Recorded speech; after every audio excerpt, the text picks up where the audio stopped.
మనం మనం ఉన్నామండి. ప్రకటన గ్రంథము 14వ అధ్యాయము. సో, అంటే మన ప్రయాణము చాలా వేగంగానే వెళ్తుంది. హాఫ్ బుక్ మనం కంప్లీట్ చేసుకున్నామండి. ఇప్పుడు ప్రకటన గ్రంథం 14వ అధ్యాయం అయిపోయిందంటే ఇక నెక్స్ట్ ఏంటి తెలుసండి? Only events. అంటే ఇంక జరగబోయే సంఘటనలు, మన ముందు జరగబోయే సంఘటనలు ప్రకటన గ్రంథము 15వ అధ్యాయం నుండి 15, 16 7 తెగుళ్ళ గురించి, 17, 18 దేవుడు బబులోనుకు తీర్పు, అంటే ఈ అపవిత్రమైన సంఘానికి దేవుడు ఇస్తున్న తీర్పును 17, 18లో మనం చదవబోతున్నాము. 19వ అధ్యాయంలో మన ప్రభు అయిన యేసుక్రీస్తు వారి యొక్క రెండవ రాకడ. 20వ అధ్యాయంలో ఆ 1000 సంవత్సరములు 1000 ఏండ్ల గురించి 20వ అధ్యాయం చెప్తుంది. ఇక 21, 22 అధ్యాయాలు క్రొత్త ఆకాశము క్రొత్త భూమి గురించి. So we are coming to the end. మన ప్రయాణము దగ్గరికి వచ్చేస్తుంది ప్రియులరా. Let us not give up.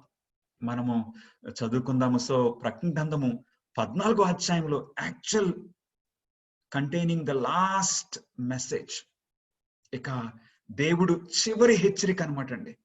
ఇంకొక మాటలో చెప్పాలంటే కొంతమంది బైబిల్ పండితులు ఏమంటారంటే ఇది గాడ్స్ అల్టిమేటం. కొన్నిసార్లు మనకి మన వర్క్ ప్లేసెస్ లో కానీ అల్టిమేటం ఇచ్చేస్తారు మనకి. అంటే ఇంక ఇది లాస్ట్ వార్నింగ్, నీకు ఫైనల్ వార్నింగ్. నీ జీవితాన్ని నీవు టైంకి రాకపోతే, నీ పని సరిగ్గా చేయకపోతే you will be fired. Ultimatum. మేము ఎంతో ఓర్పు చూసాము, ఇంకా మారుతావని చూసాము, ఇలా కానీ this is your final warning అన్నట్టుగా ప్రకటన గ్రంథం 14వ అధ్యాయంలో మనకు కనపడుతుంది. సో ఈ 3 అధ్యాయాలు 12, 13, 14 ద గ్రేట్ కాంట్రవర్సీ సీన్స్. 12వ అధ్యాయంలో ఆ స్త్రీని మనం చూసాం. స్త్రీ అంటే పవిత్రమైన సంఘము. అంటే ఇద్దరు స్త్రీలు ఉన్నారు. 17, 18లో అపవిత్రమైన స్త్రీని మనం చూడబోతున్నాం. అంటే అపవిత్రమైన సంఘము, దాని పరిస్థితి దేవుడు అనేక సార్లు మనకు జ్ఞాపకం చేసుకుంటూ వచ్చారు, మనం చూడబోతున్నాము. ఈ ప్రకటన గ్రంథం 12వ అధ్యాయంలో ఉన్న ఆ స్త్రీ పవిత్రమైన స్త్రీ. ఈ 12వ అధ్యాయంలోనే ఒక ఘట సర్పాన్ని కూడా మనం చూసాం. ఆ ఘట సర్పం అంటే అపవాదనియు సాతాననియు పేరుగల ఆది సర్పమైన ఆ మహాఘట సర్పం. ప్రకటన 12:9లో ఆ ఘట సర్పం అంటే సాతానుడు. ఎందుకంటే సింబాలిజం అనమాట అండి. సో ఏ విధంగా సాతానుడు ఈ పవిత్రమైన సంఘాన్ని, పవిత్రమైన దేవుని బిడ్డల సమూహాన్ని నాశనం చేయటానికి అపవాది ఎలాంటి ప్రయత్నాలు చేశాడో 12వ అధ్యాయంలో మనం చదువుకున్నాం ప్రియులరా. 13వ అధ్యాయంలో 2 క్రూర మృగములు మనం చూసాము.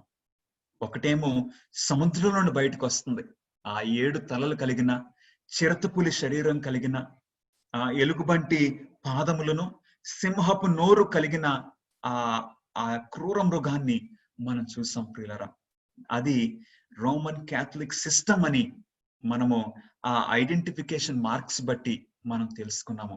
ఇది కేవలం మనం కాదు, ఒక 500 సంవత్సరాల క్రిందటే మార్టిన్ లూథర్ గారు, జాన్ క్యాల్విన్ గారు, థామస్ క్రాన్మర్ గారు ఇలాంటి దిద్దుబాటుదారులు, ప్రొటెస్టెంట్ రిఫార్మర్స్ సూటిగా ఇక డైరెక్ట్ గా చెప్పేశారు, Roman Catholic church, Roman Catholic system అని, ఈ beast of Revelation 13 are the little horn of Revelation 7 is the pope అని ఇక వాళ్ళు సూటిగా, ఈ రోజు మనం కొంచెం మర్యాదగా మాట్లాడుతున్నాం కానీ రిఫార్మర్స్ డైరెక్ట్ గా అంటే ఏమంటారండి, కొండ పగలగొట్టినట్లు చెప్పేస్తారు. తర్వాత ప్రకటన గ్రంథం 13వ అధ్యాయంలో 11వ వచనం నుండి 2వ మృగాన్ని కూడా మనం చూసాం. ఇది భూమి మీద నుండి బయటకు వస్తుంది. ఇదేమో అమెరికా అని మనం చూసాము. అవునండి, గమనిస్తున్నారా? ఈ 2 కలిసి ఇప్పుడు మృగం ముద్రను తీసుకొస్తాయని మనం ప్రకటన గ్రంథం 13వ అధ్యాయంలో చదివాం ప్రియులరా. ఆ మృగం ముద్రను తీసుకొస్తాయి. అసలు ప్రారంభంలో అమెరికా దారి వేరు, రోమన్ క్యాథలిక్ సంస్థ దారి వేరు. కానీ ఆ రెండు ఎలా కలిసినవో ఆ కలయిక జరుగుతుందని బైబిల్ సెలవిస్తుంది. ఈ రెండవ మృగం వచ్చి మొదటి మృగానికి అందరూ నమస్కారం చేయాలని బలవంతం చేయటము ప్రకటన 13వ అధ్యాయంలో, ప్రకటన 13వ అధ్యాయము 12వ వచనంలో మనం చూసాం ప్రియులరా. సో ఈ పరిస్థితిని మనం చూస్తున్నాం. ఎట్లాగా ఈ రెండవ మృగము ప్రారంభంలో యాంటీ క్యాథలిక్ గా ఉన్నది, కానీ అంటే చూడడానికి ల్యాంబ్ లైక్ బీస్ట్, గొర్రెపిల్ల, కానీ అది క్రూర మృగము ఘటసర్పం వలె మాట్లాడుచుండెను. అవునండి, ఆ పరిస్థితి కూడా మనం చూసాం. ఈరోజు 14వ అధ్యాయంలోకి కూడా మనం వెళ్తున్నాము. ప్రకటన గ్రంథం 14వ అధ్యాయంలో మనము ఆ ఫస్ట్ పార్ట్ కూడా చూసాం. ప్రకటన గ్రంథం 14వ అధ్యాయము 1 నుండి 5 వచనాల్లో క్రైస్ట్ కరేజియస్ వన్స్, అంటే ఇక ఆ గొప్ప జన సమూహము 144,000 మంది, ప్రకటన గ్రంథము 14వ అధ్యాయంలో చూసామండి. 144,000 మంది తండ్రి యొక్క పేర్లు వారి నొసళ్ళ మీద ఉన్నది. గొర్రెపిల్ల ఎక్కడికి పోవునో వారు అక్కడికి వెళ్తున్నారని ఆ క్రైస్ట్ కరేజియస్ వన్స్, అంటే వారు దేవుని నామాన్ని ధరించుకున్నారంటే మృగం ముద్రను స్వీకరించిన వారు. అందుకే మనం ఏమంటాం అంటే they are the courageous ones. వారు ఈ ఒత్తిడిని నిలబడగలుగుతున్నారు. ఆ క్రూర మృగము, ఆ 2 క్రూర మృగాలు అందరినీ, భూలోకాన్ని బలవంతం చేస్తుంటే, భూలోక వాసులందరినీ కూడా వారు ఒత్తిడి చేస్తుంటే మృగం ముద్ర తీసుకోవాలి, లేకపోతే క్రయ విక్రయములు చేయడానికి అవకాశం లేదు. వారు హతము చేయబడినా సరే వారు తీసుకోవట్లేదు. క్రైస్ట్ కరేజియస్ వన్స్ మనం చూస్తాం. మా ఒక బ్రదర్ ఫోన్ చేశారండి,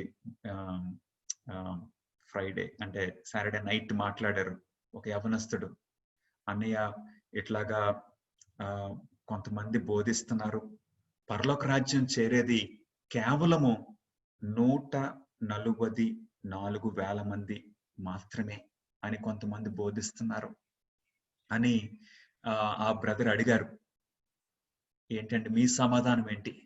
ఎవరన్నా మీ దగ్గరికి వచ్చి, అవును ప్రకటన గ్రంథం 14వ అధ్యాయము 1 నుండి 5 వచనాల్లో ఆ 144,000 మంది ఉన్నారు కదా, వారు పరిశుద్ధులుగా ఉన్నారు కదా, వారు క్రీస్తుని వెంబడిస్తున్నారు, వారి నోట ఏ అబద్ధము కనపడలేదు, వీరు అనింద్యులు, వీరు చక్కగా దేవుని కొరకు ప్రత్యేకించబడిన వారుగా జీవిస్తున్నారు, మరి పరలోక రాజ్యం చేరేది ఈ నెంబరేనా, ఇంతమందేనా అంటే మరి మీ సమాధానము ఏమై ఉంటుంది ప్రియ సహోదరి సహోదరులారా?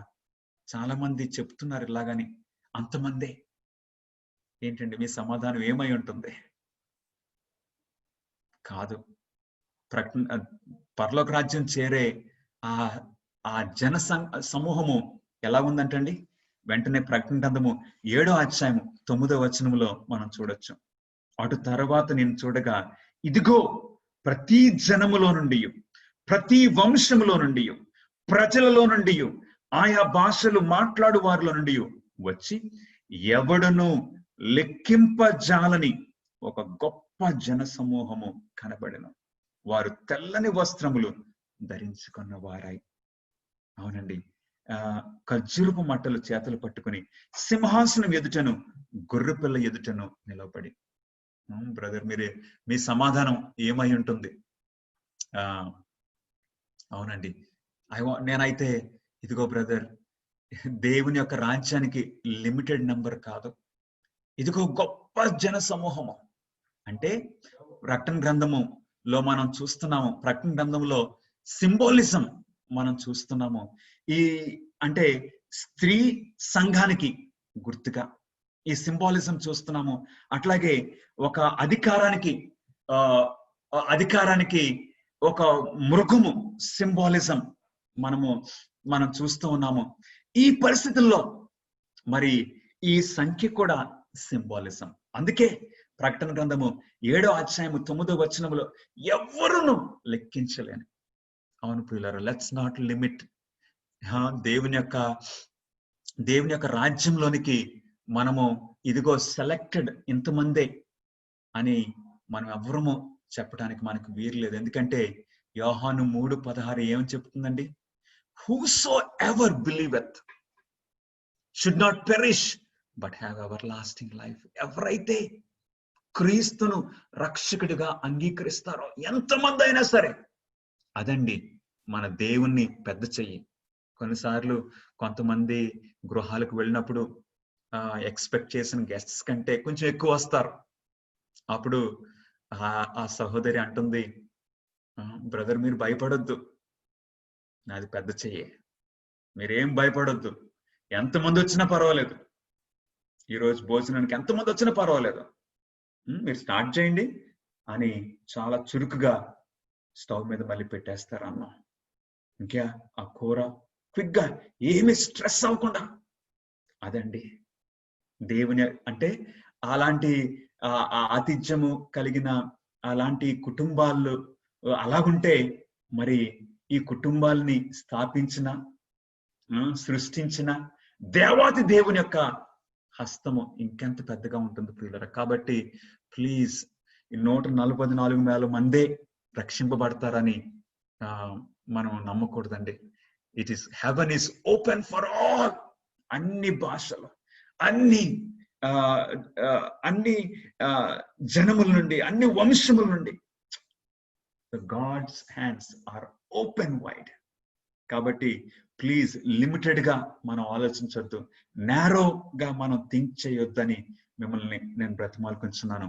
ఇప్పుడు మనం చూస్తే 14వ అధ్యాయంలో 6 నుండి 12 వరకు మనము ఇక్కడ 3 దూతలను మనం చూస్తూ ఉన్నాము. అందుకే దీన్ని బైబిల్ పండితులు 3 ఏంజల్స్ మెసేజెస్ అంటే 3 దూతల వర్తమానాలు. బ్రదర్ 3 దూతలను ఎలా చెప్పగలరు?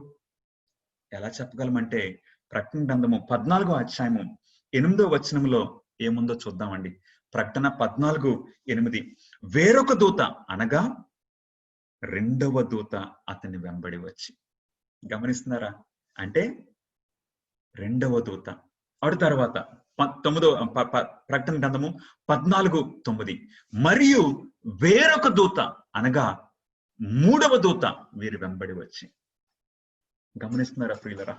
3 ఏంజల్స్, ఎస్పెషలీ ఈ 3 దూతలు కూడా ఒక ప్రాముఖ్యమైన వర్తమానాలు ఈ భూలోక నివాసులకు తీసుకొని వస్తున్నట్లు మనం చూస్తూ ఉన్నాము.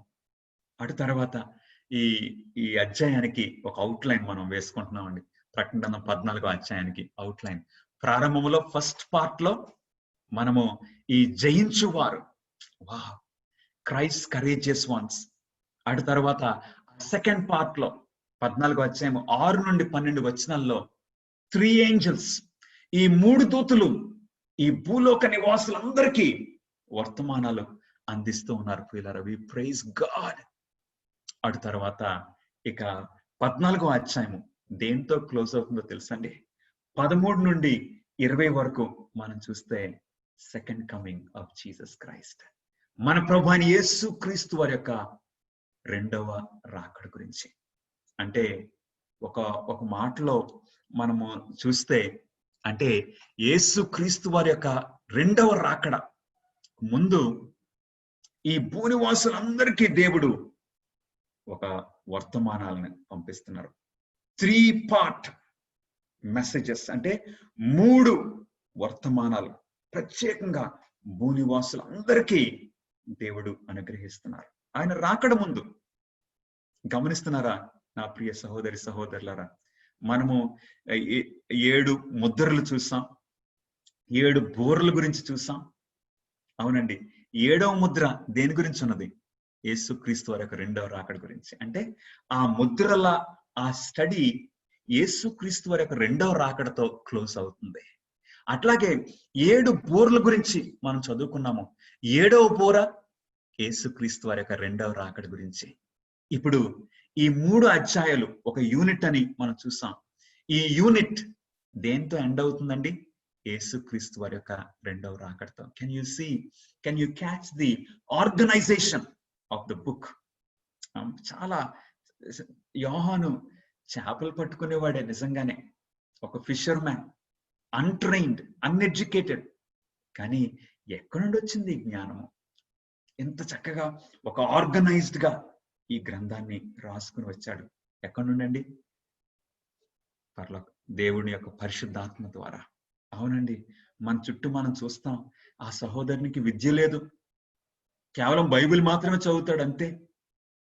వాక్యం బైబిల్ పట్టుకుని బోధిస్తే పండితులు అందరూ కూడా స్టన్ అయిపోతారు. ఏంటంటే త్రూ ద హోలీ స్పిరిట్. అవునండి, ఆ బ్రదర్ కి బైబిల్ ట్రైనింగ్ లేదు, అయినా వాక్యం పట్టుకునేసరికి ఎవరో సాటి రారు. Through the Holi Spirit. అవునండి, ఈ రోజున ట్రైనింగ్ ని పక్కన పెట్టట్లేదండి. ట్రైనింగ్ కావాలి, ట్రైన్డ్ పీపుల్ మనకు కావాలి, కానీ క్వాలిఫైడ్ పీపుల్ మనకు కావాలి, కరెక్టే. పండితులు మనకు కావాలి, కరెక్టే. కానీ పరిశుద్ధ ఆత్మ లేని ఒక ట్రైన్డ్ బోధకుడు వలన లాభం ఏంటి? పరిశుద్ధాత్మకు చోటివ్వని ఒక క్వాలిఫైడ్ వ్యక్తి ద్వారా మనకు లాభం ఏంటి?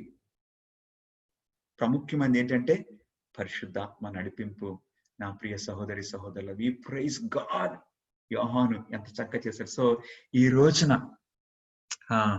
ఈ రోజున ప్రత్యేకంగా ఈ చివరి దినాల్లో ఏంటి తెలుసండి, సేవకులు, ట్రైనింగ్ పొందిన సేవకులు మాత్రమే వాక్యం అందిస్తే సువార్త పని పూర్తి కాదు, ఎప్పటికీ పూర్తి కాదు. అందుకు దేవుడు ఏం చేస్తున్నారండి, ఈ క్రొత్త నిబంధనలో ఏమన్నారు? మనం అందరము యాజక సమూహము, స్త్రీలేంటి, పురుషులేంటి, పిల్లలేంటి, పెద్దలేంటి. మనం ఒక మెకానిక్ గా నేను పనిచేస్తూ ఉండొచ్చు, లేక ఒక టీచర్ గా నేను పనిచేస్తూ ఉండొచ్చు, ఒక ఆఫీసర్ గా నేను పనిచేస్తూ ఉండొచ్చు, లేకపోతే ఒక వ్యవసాయదారుడిగా నేను పనిచేస్తూ ఉండొచ్చు. You are a priest of God. అవునండి, యాజక సమూహంగా దేవుడు మనల్ని పిలిచారు. సో సువార్త అందించే బాధ్యత మనందరికీ ఉన్నది. అవును, యేసుప్రభు అన్నారు, పరిశుద్ధాత్మ మీ మీదకి వచ్చినప్పుడు మీరు నాకు సాక్షులుగా ఉంటారు. అంటే అందరూ వీఆర్ విట్నెసెస్. మనం సాక్షులుగా జీవించాలి, యేసుక్రీస్తు వారి గురించి తెలియచేయాలి. సో దయచేసి మనలో ఎవ్వరూ కూడా నాకు ట్రైనింగ్ లేదు, నేను ప్రకటన గ్రంథం బోధించడం ఏంటి అలా అనుకోవద్దండి. నేను ఒక జస్ట్ యవనస్తుడిని, ప్రకటన గ్రంథం నేను బోధించడం ఏంటి అలా అనుకోవద్దు. ఎందుకంటే దేవుడు మనకు అనుగ్రహిస్తున్నారు. Let's pass it on, let's keep passing it on. ఎందుకంటే నీళ్లు పోయేవానికి నీళ్లు పోయబడును. హల్లెలూయా. అవునండి, దేవుడు గమనిస్తున్నారు.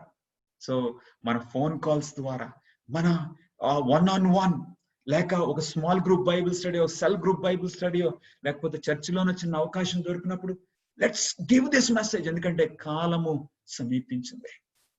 సో 14వ అధ్యాయం చూస్తే యేసుక్రీస్తు వారి యొక్క రెండవ రాకడ ముందు ఏం వెళ్తుందండి?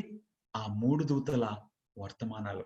సో ఈ 3 దూతల అంటే కొంతమంది ఏమనుకుంటామంటే, ఓహో, యేసుక్రీస్తు వారి యొక్క రెండవ రాకడ ముందు ఓకే ఆకాశములో 3 దూతలు అలా ఎగురుకుంటూ భూనివాసులందరికీ వర్తమానాలు ఇస్తారేమో, అలాంటిది మనం చూస్తామేమో, దేవదూతల నోట్లో నుండి మనం వర్తమానం వింటామేమో అని కొంతమంది అనుకోవడానికి అవకాశం ఉన్నది.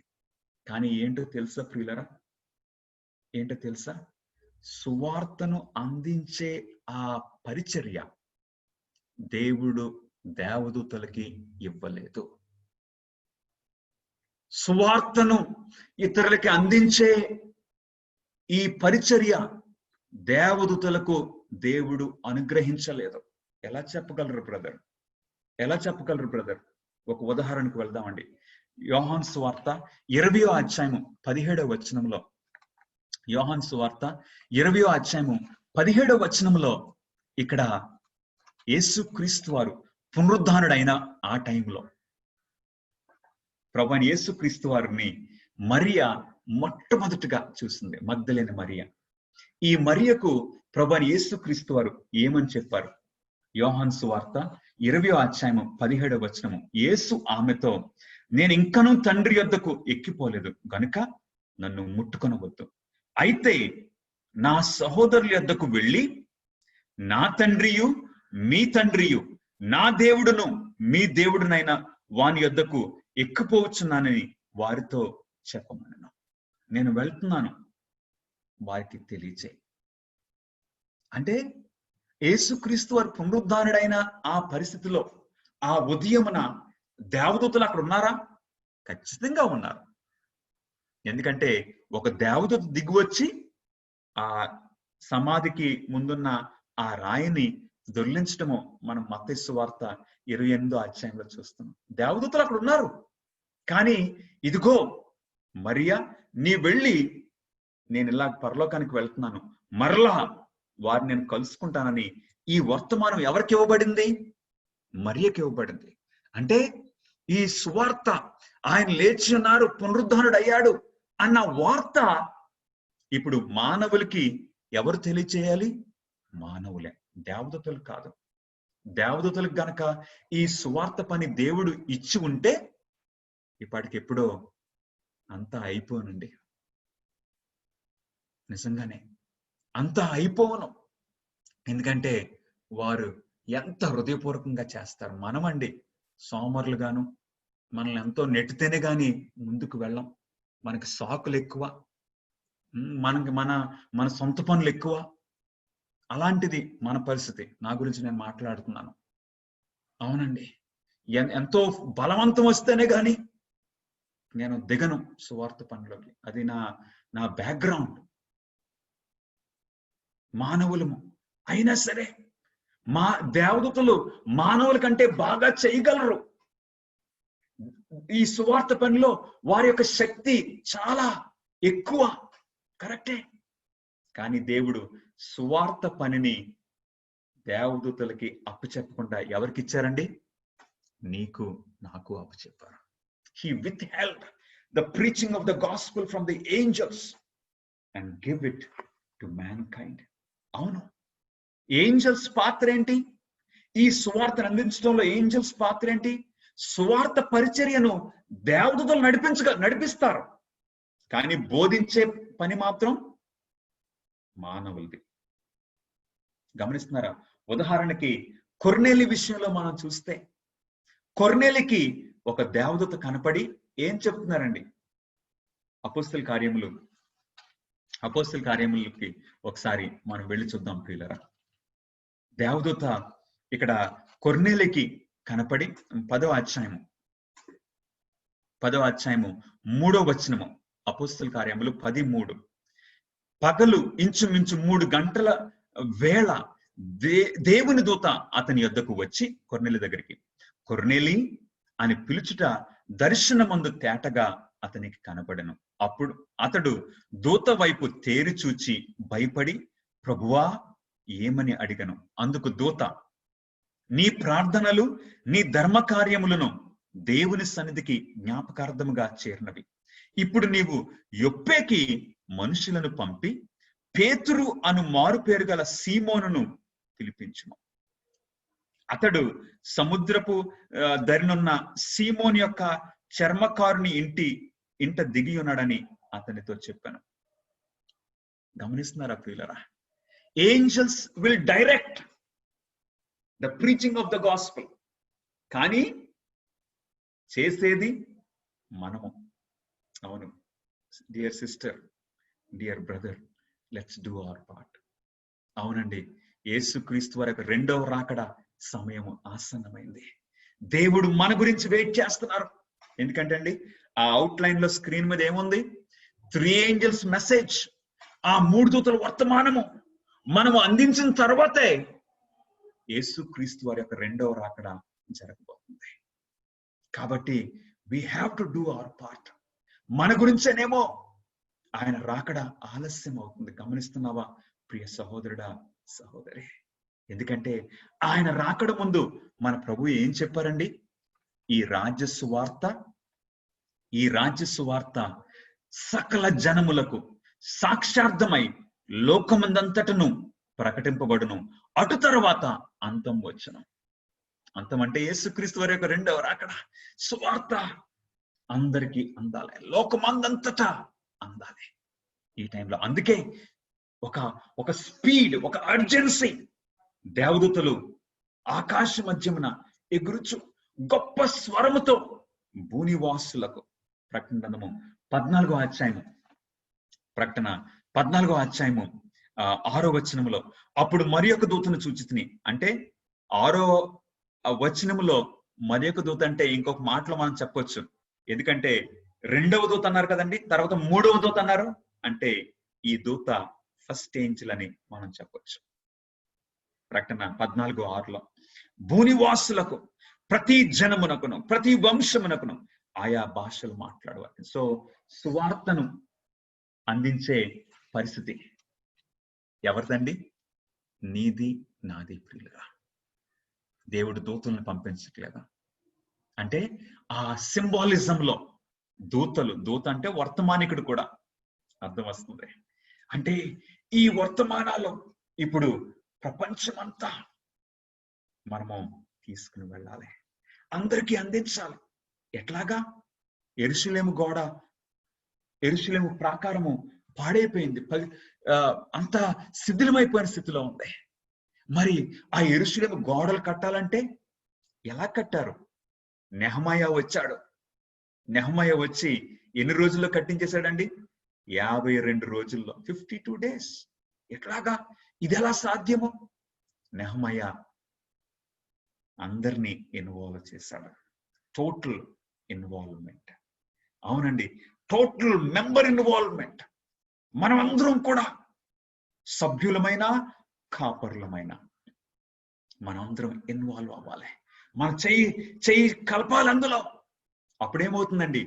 ఈ నెహమయా కాలంలో ఎవరు ఇంటి ముందు వారు దాన్ని నిర్మించడంలో సహాయపడ్డారు. అప్పుడు అందరూ చేతులు కలిపేసరికి ఎంత త్వరగా అయిపోయింది. కొన్ని సంవత్సరాలుగా, ఇంచుమించు ఒక 100 సంవత్సరాలుగా పాడైపోయిన, శిథిలమైపోయిన ప్రాకారము కేవలము 2 నెలలు కూడా పట్టలేదు, 52 days అని ముగిసిపోయింది పిల్లరా. అవును, మనందరం తలుచుకుంటే. అవునండి, I'm speaking to leaders today. ఈరోజు నాయకులతో నేను మాట్లాడుతున్నాను. మనం అందరం కూడా చేతులు కలిపితే ఏమైపోతుందండి? With the direction of the holy angels. గమనిస్తున్నారా? పరిశుద్ధాత్మ నడిపింపుతో, వావ్, దేవునితో జతపని వారంగా మనం ఉన్నప్పుడు ఎంతసేపు పడుతుందండి? సువార్త అందిపోతుంది, అందరికి తెలుస్తుంది. ఇక నెక్స్ట్ ఈవెంట్ ఏంటండి? Second coming of our Lord Jesus Christ. నా ప్రియ సహోదరుడా, సహోదరి, it's time to get active.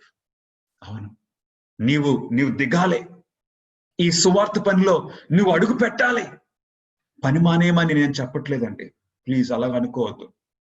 అవును, ఒక మెకానిక్ గా నేను పని చేసుకుంటూ నా వంతు మేబీ ఒక ½ an hour, లేకపోతే వారంలో ఒక గంట దేవుని కొరకు చెప్పడానికి, దేవుడు నడిపించే పద్ధతిలో మనం చెయ్యాలండి.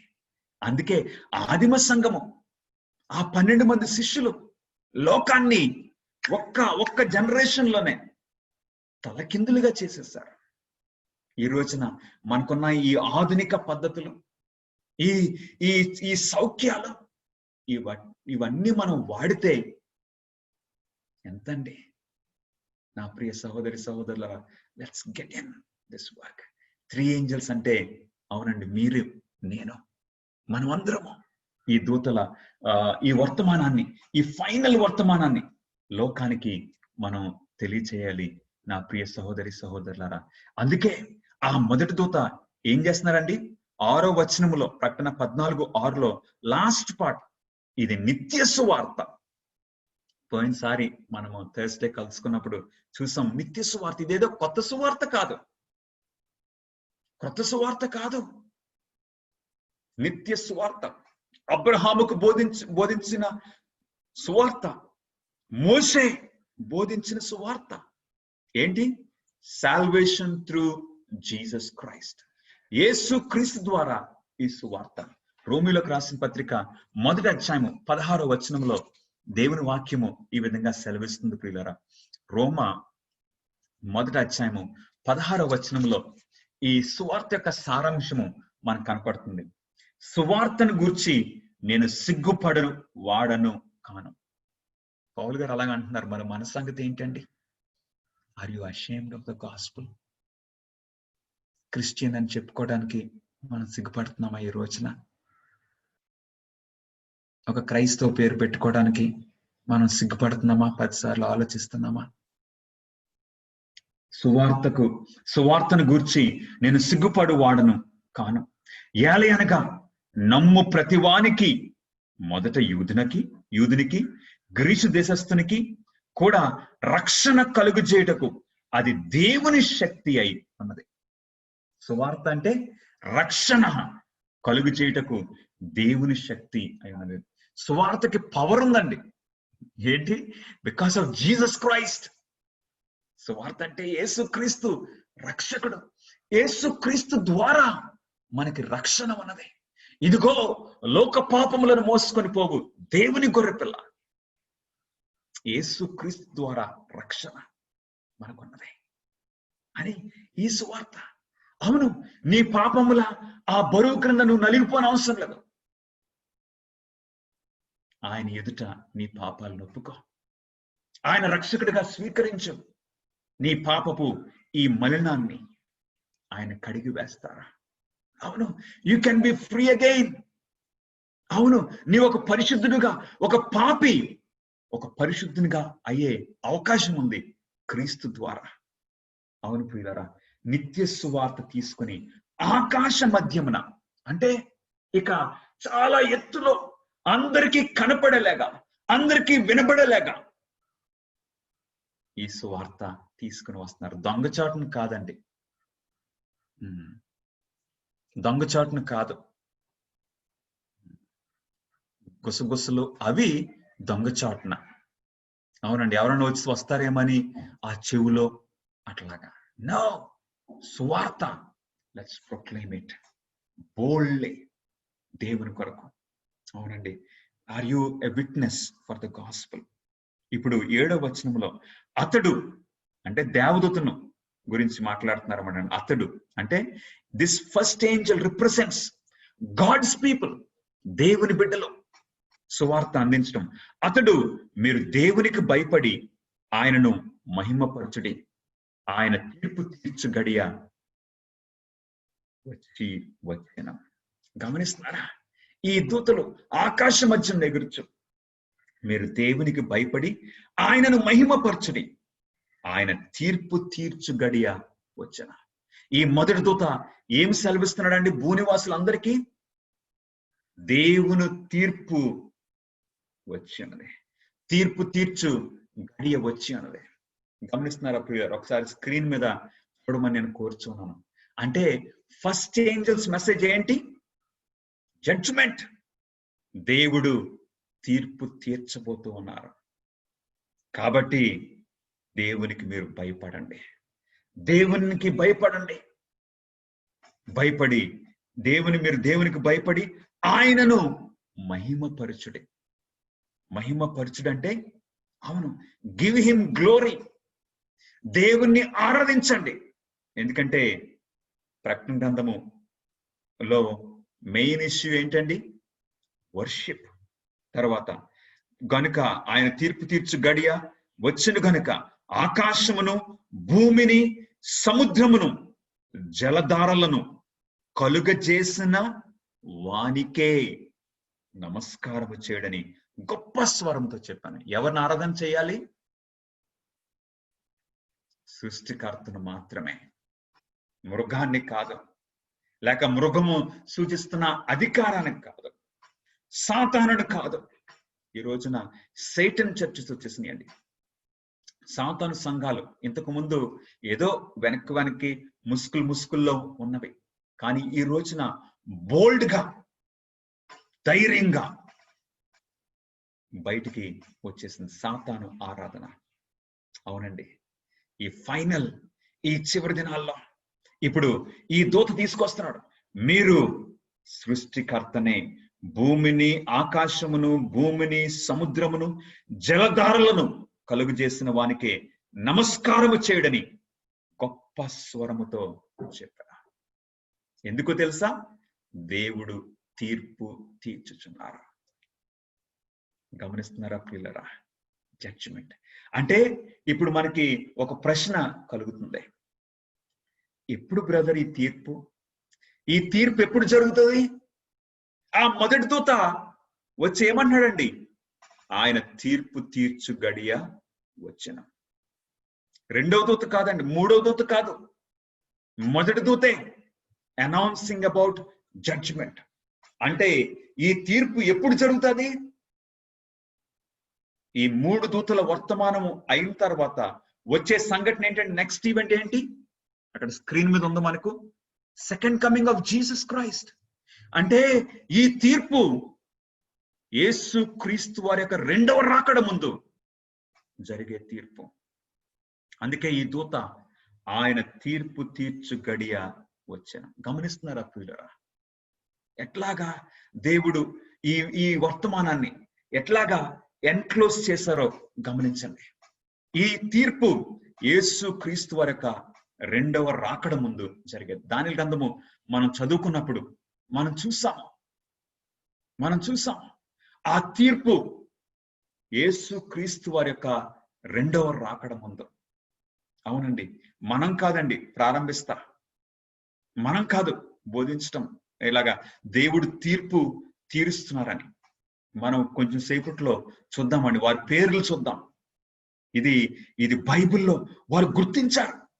మొదటి దూత వర్తమానము బోధించిన వారిని మనం కొంచెం సేపట్లో వారి పేర్లు, వారి బ్యాక్గ్రౌండ్ చూద్దాం. బోధించడం మొదలు పెట్టారు. అంటే ఆయన రెండవ రాకడ ముందు తీర్పు జరగబోతుంది. ప్రకటన గ్రంథము 22వ అధ్యాయము 12వ వచనములో ఈ తీర్పు ఎప్పుడు జరుగుతుంది? ప్రకటన గ్రంథము 22వ అధ్యాయం 12వ వచనము, ఇదిగో త్వరగా వచ్చుచున్నాను, వాని క్రియ చొప్పున ప్రతి వానికి ఇచ్చుటకు నేను సిద్ధపరిచిన జీతము నా యొద్ద ఉన్నది. ఏంటండి సిద్ధపరిచిన జీతము? దేవుడు జీతాన్ని సిద్ధపరిచారు, బహుమానాన్ని సిద్ధపరిచారు. అది ఎప్పుడు? ఆయన రాకడ ముందు అది సిద్ధం అవుతుంది. గమనిస్తున్నారా ప్రియులరా? గమనిస్తున్నారా? Can you see a judgement before the second coming of Jesus Christ? ఈ టైం ఫ్రేమ్ లో గమనించమని నేను కోరుచున్నాను. అందుకే ఆ మొదటి దూత, ఇదిగో ఆయన తీర్పు తీర్చు గడియ వచ్చెను. గమనించండి నా ప్రియ సహోదరి సహోదరులారా, ఒకసారి మరి బ్రదర్ ఇది కన్సిస్టెంట్ గా ఉందా, లేక ఇది ఓన్లీ ప్రకటన గ్రంథంలో ఉన్నదా? వెళ్ళి చూద్దామండి. దానియేలు గ్రంథంలో మనం టైం టేబుల్ చూసాం. 7వ అధ్యాయంలో ఆ టైం టేబుల్ మనం చూసాం. ఒకసారి అక్కడికి వెళ్దాం. దానియేలు గ్రంథము 7వ అధ్యాయము 10వ వచనములో మనం చూడొచ్చు. 7:10 అగ్ని ప్రవాహం వంటి అగ్ని వంటి ప్రవాహము ఆయన యొద్ద నుండి ప్రవహించుచుండెను. వేవేల కొలది ఆయనకు పరిచారకులుండిరి, కోట్ల కొలది మనుష్యులు ఆయన ఎదుట నిలిచిరి. తీర్పు తీర్చుటకై గ్రంథములు తెరవబడను. గమనిస్తున్నారా ప్రియులారా? ఏంటండి దానియేలు గ్రంథం 7వ అధ్యాయంలో మొదట సింహాన్ని చూశాడు. సింహం దేనికి గుర్తుగా ఉంది? బబులోను రాజ్యానికి. తర్వాత రెండవది ఒక ఎలుగుబంటిని చూశాడు. అది మాది పార్శిక రాజ్యానికి గుర్తుగా ఉంది. సింహం తర్వాత ఎలుగుబంటి రాజ్యం, అంటే బబులోను తర్వాత మాది పార్శికుల రాజ్యం వచ్చింది. అటు తర్వాత 3వ జంతువుని చూశాడు దానియేలు. అది ఒక చిరుతపులి లాగా ఉంది. అది చిరుతపులి గ్రీకుల రాజ్యానికి సూచనగా ఉంది. కరెక్ట్ గా ఆ సీక్వెన్స్ బబులోను తర్వాత మీడో పర్షియా, అటు తర్వాత గ్రీసు రాజ్యం. ఆ చిరుతపులి తర్వాత 4వ జంతువు బయటకు వచ్చింది. అది క్రూర మృగం అంటున్నారు. ఆ క్రూర మృగము రోమా రాజ్యానికి సూచనగా ఉన్నది. అవునండి, బబులోన్ తర్వాత మీడో పర్షియా తర్వాత గ్రీస్ తర్వాత వచ్చింది రోమా రాజ్యం. సీక్వెన్స్ మధ్యలో ఏ బ్రేక్ లేదు. గమనిస్తున్నారా? అప్పుడు ఆ క్రూర మృగం తల మీద 10 కొమ్ములు చూశాడు. అంటే రోమా రాజ్యము 10 ముక్కలుగా విడిపోవడం. ఎంత బ్యూటిఫుల్, ఎంత కరెక్ట్ గా ఫిట్ అవుతుందో గమనించమని నేను కోరుతున్నాను. ఆ 10 రాజ్యాలుగా, 10 చిన్న రాజ్యాలుగా విడిపోయింది. అప్పుడు ఒక చిన్న కొమ్ము బయటకు వచ్చింది. అది దేవదూషణ చేస్తుంది. అంటే ఇంకొక చిన్న రాజ్యము అందులో బయటకు వస్తుంది, చిన్న కొమ్ము రాజ్యం. అప్పుడు ఏమైందండి? సీక్వెన్స్ లో సింహాసనములు వేయబడుట చూసాను. దానియేలు గ్రంథము 7వ అధ్యాయము 9వ వచనము ఒకసారి గమనించండి. 8వ వచనానికి వెళ్ళి మనం 9కి వద్దాం. దానియేలు 7వ అధ్యాయం 8వ వచనము. నేను ఈ కొమ్ములను కనిపెట్టగా ఒక చిన్న కొమ్ము వాటి మధ్యను లేచెను. దానికి స్థలం ఇచ్చుటకై ఆ కొమ్ములలో 3 పెరికి వేయబడినవి.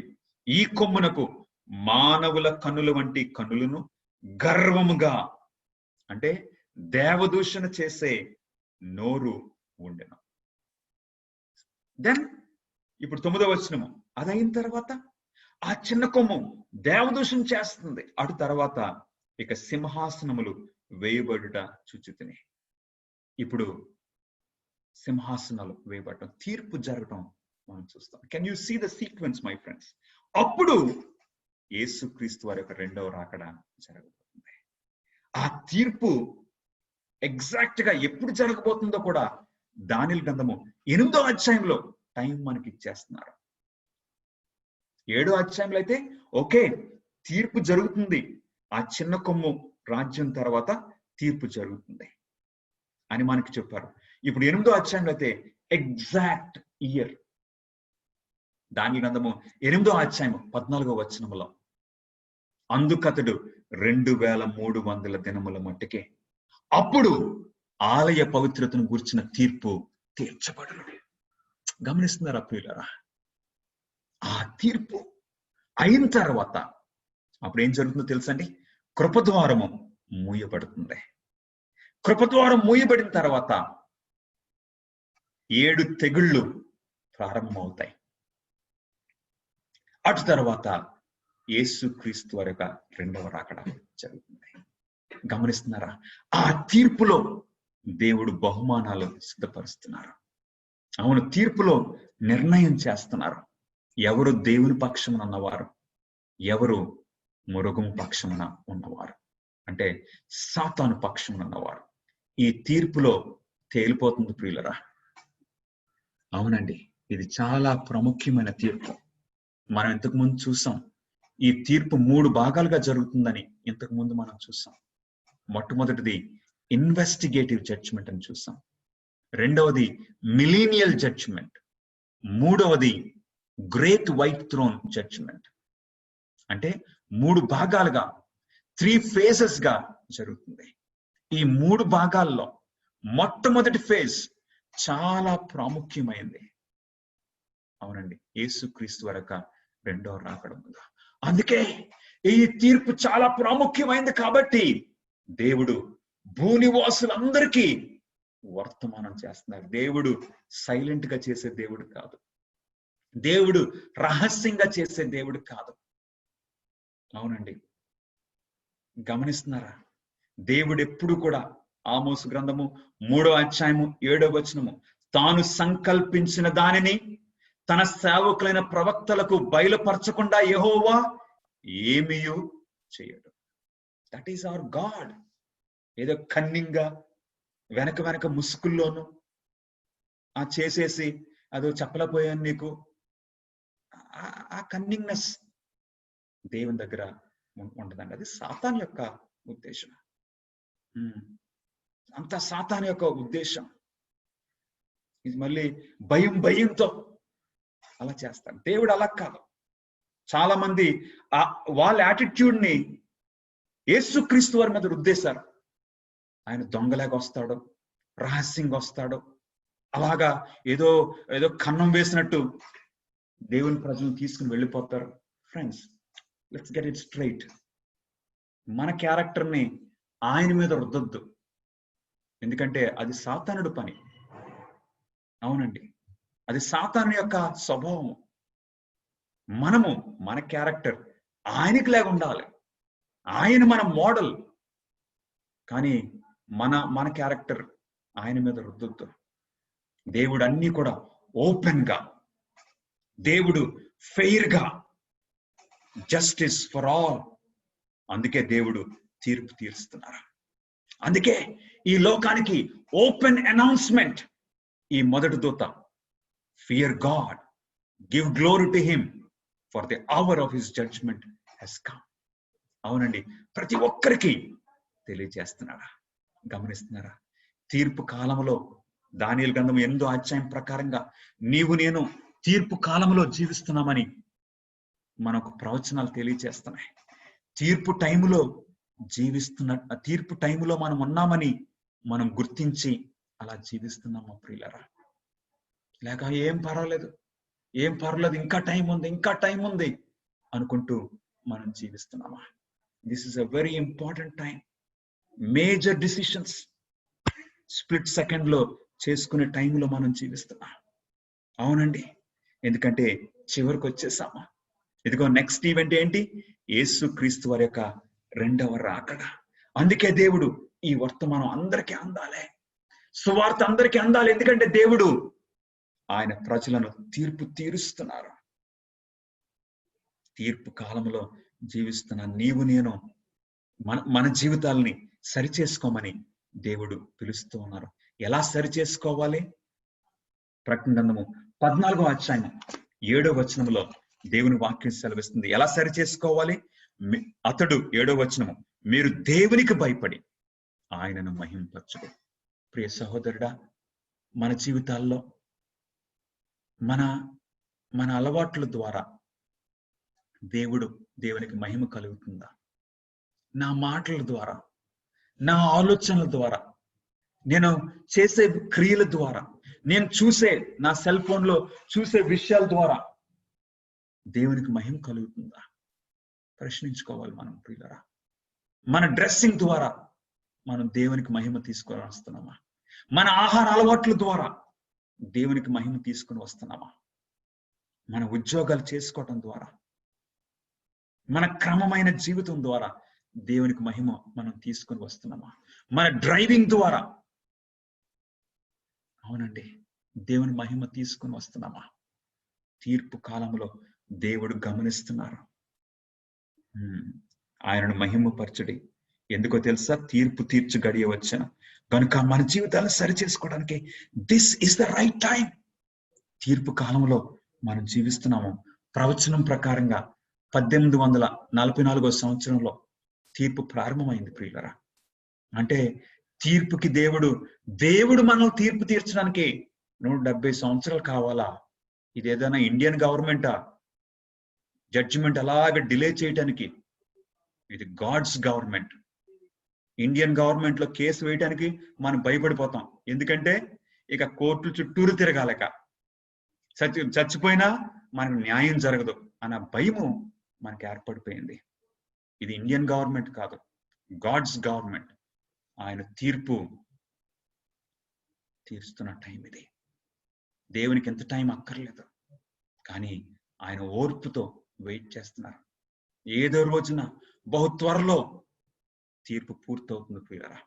తీర్పు పూర్తవటం అంటే కృపద్వారము మూయబట్టం. అందు గురించి మనం ఏం చేయాలి? గనుక 7వ వచనములో ఆఖరి భాగము, గనుక ఆకాశమును భూమిని సముద్రమును జలధారలు కలుగు చేసిన వానికే నమస్కారము చేయుడని గొప్ప స్వరముతో, లౌడ్ వాయిస్, వర్షిప్ హిమ్. ఎవరిని? Worship the creator. నీ ఆరాధన ఏ విధంగా ఉంది ప్రియ సహోదరుడా, సహోదరి? మన ఆరాధన ఏ విధంగా ఉన్నది? మన ఆరాధనను సరిచేసుకోవాలి ప్రియులరా. ఈ సత్యము మన ముందు దేవుడు పెట్టుచున్నారు. అవును, మనకి సృష్టికర్త. ఒకవేళ గనక దేవుడు ఎప్పుడు కూడా ఆరాధన విషయం వచ్చేసరికి సృష్టికర్తను కాబట్టి నేను ఆరాధనకు యోగ్యుడని ఆయన సెలవిస్తున్నారు. The main reason, the criteria for worship is he is the creator. అవునండి. ఎందుకో ఒకసారి చూద్దాం. ఇది నిజమేనా బ్రదర్? యెహెజ్కేలు గ్రంథము 20వ అధ్యాయానికి మనం వెళ్దాం. యెహెజ్కేలు గ్రంథము 20వ అధ్యాయంలో దేవుడు ఆరాధనకి సృష్టికి ఆ కనెక్షన్ మనం గమనించమని నేను మిమ్మల్ని కోరుచు ఉన్నాను ప్రియులరా. 24వ వచనము యెహెజ్కేలు గ్రంథము 20వ అధ్యాయము 23, 24 చూద్దామండి. మరియు వారు నా విధులను అనుసరింపక, అంటే దేవుని ఆజ్ఞలను, నా కట్టడలను తృణీకరించి, నేను విధించిన విశ్రాంతి దినములను అపవిత్రపరిచి, తమ పితరులు పెట్టుకొనిన విగ్రహములను పూజింపగోరగా. అంటే నన్ను విడిచిపెట్టి ఎక్కడికి వెళ్ళిపోయారండి? విగ్రహాలకు వెళ్ళిపోయారు. సృష్టికర్తను విడిచిపెట్టి వారు సృష్టించుకున్న, వారు తయారు చేసుకున్న విగ్రహాలకి వెళ్ళిపోయారు. గమనిస్తున్నారా ప్రియులారా? నేను యెహోవానని వారు తెలుసుకున్నట్లు వారిని విస్మయము నొందింపవలనని అనుకూలము కాని కట్టడలను, తాము బ్రతుకుటకు ప్రయోజనకరములు కాని విధులను వారికి ఇచ్చితే. అంటే వాటి వెనక వెళ్ళిపోతున్నారు. ప్రయోజనము కాని, ఉపయోగము లేని ఆ దేవుళ్ళు దేవతల వెనక వెళ్ళిపోతున్నారు. ప్రాణము లేని ఆ ఐడల్స్ వెనక వారు వెళ్ళిపోతున్నారు. ఇక వారిని నేను వెళ్ళనిచ్చితిని. అంటే అంతేనండి.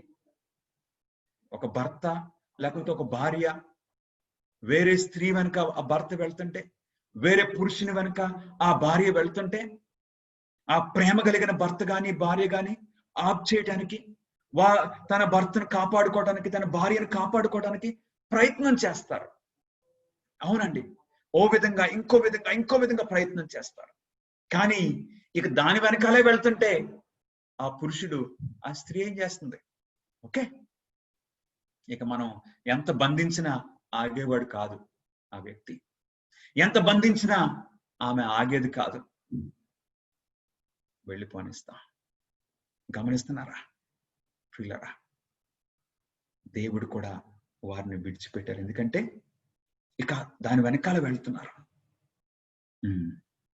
26వ వచనము, తొలిచూలని అగ్ని గుండము దాటించి బలిదానములిచ్చుట చేత తమ్మును తాము అపవిత్రు కొననిచ్చితని. వారు ఇక అన్య పద్ధతుల్లోకి దిగిపోయారు.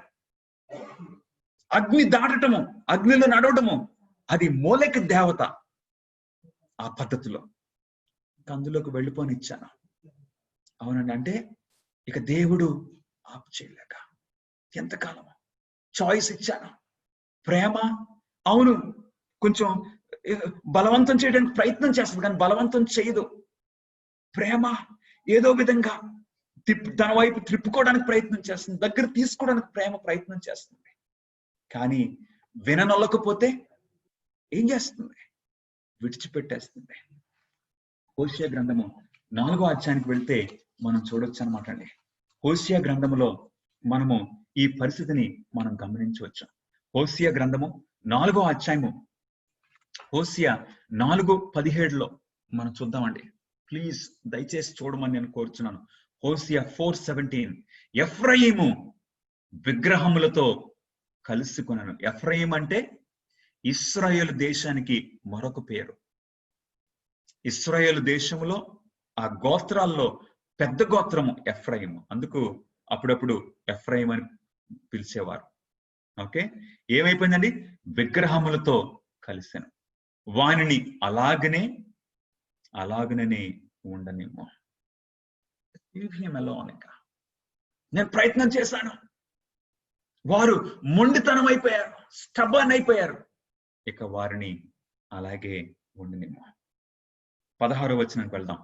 హోషేయ 4:16, పెయ్య మొండితనము చూపినట్టు ఇశ్రాయేలు వారు మొండితనము చూపి ఉన్నారు గనుక విశాల స్థలమందు మేయు గొర్రె పిల్లలకు సంభవించినట్లు దేవుడు వారికి సంభవింప చేయను.